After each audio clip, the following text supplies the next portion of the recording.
Okay, so today I'm just going to go over some ranked battle tips, just to see if we can help a few people who may be having trouble with them. So let's just dive right into this.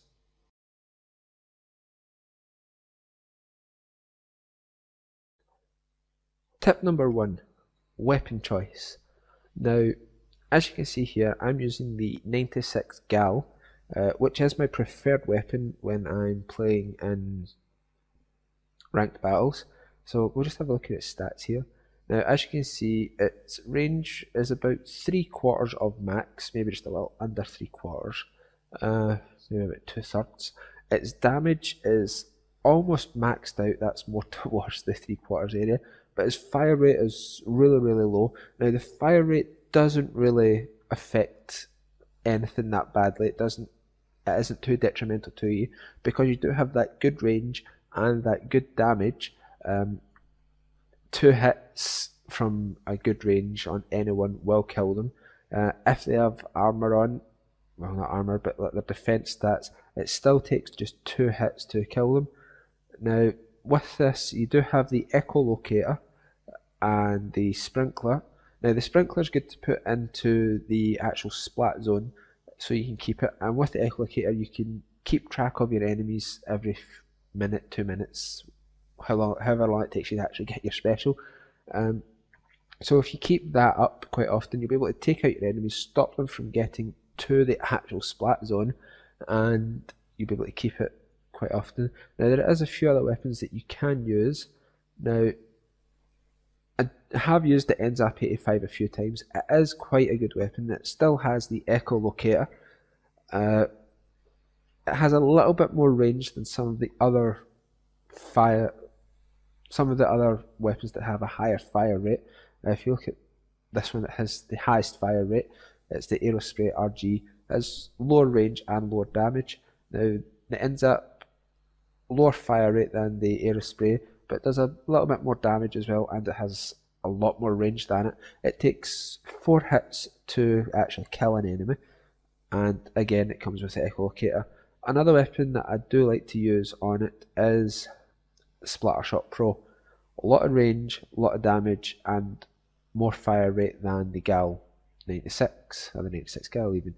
And it also comes with the Ink Strike, so if you're out just attacking enemies, fire then strike straight into the splat zone, try and stop the enemy from taking it. So any weapon with a good amount of range on it is a good weapon to take into the ranked battles. And with that, you could even go with the Jet Squelcher. That has one of the highest ranges on it. Good damage, good fire rate, and it comes with a splash wall, so you can defend yourself at the same time and then just fire an Ink Strike straight back into it. We'll just move on to the next tip now. Okay, so tip number 2, placement of your character. Now, I'm going to use Arowana Mall for this one, because I do feel it is the best spot to actually show you where you want to be in general on any map. So we'll just go straight in. And now, straight away, you don't want to be spraying everywhere, obviously. You just want to make single lines in the direction that you want to go. And for myself, where I like to go to on Arowana Mall is over here. Now, with Arowana, any stage really, you want to be up high, higher than the splat zone anyway. Now, the splat zone is in there, as you can see, which is outlined. And when you're higher than your enemy, you do have further range than them. And because this weapon does have good range already, it goes a little bit further, and the enemies will have a harder time hitting you.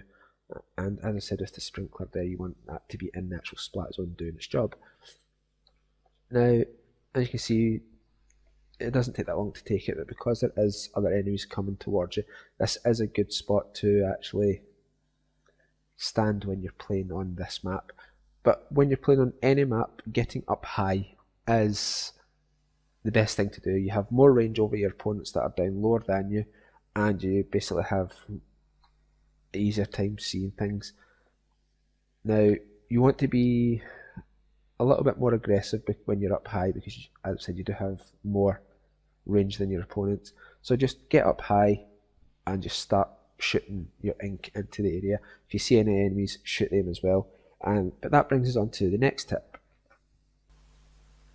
Now with this tip, I'm not going to be doing any actual recordings with it. I'm just going to use a video that I previously put up of my ranked gameplay. Now this tip is to be more aggressive. Now most players, when they're playing Turf War, will just try and spray everywhere. Not in the teams that I've had, I've seen people just doing nothing on it. But in ranked gameplay, you want to be a lot more aggressive than what you may be on Turf War. You want to be taking out people as often as possible. Now, my highest amount of kills on a Turf War fight was 21. I've seen a member of my team and opposite team having a lot of deaths as well. I think the most amount of deaths I've seen someone have was 23. Can't remember how many kills they had, but I'm not sure exactly what weapon they have. But with being more aggressive, you do want to have, as I've said, a more balanced weapon at the same time, which is why I like to take weapons with more range and a little bit more firepower. I don't want to try the roller in it because I feel that's more of a coverage weapon to cover areas. You do want to have more range than just the standard roller. It doesn't give you much range, but it's good for what it does, but not when you want to get into an actual gunfight or just get into an ink fight, really. You want to be far more aggressive than you are, just constantly keeping a lookout for any enemy squids or kids, whatever they are, and take them out as often as you can. Even try and push them back to their own base. I do have a few things that I do for myself in the game, but I don't want to give too much of it away. But as I've said, keep the aggression on, keep pushing them back if you can, and just try and make sure that they don't take too much of an advantage over you with it.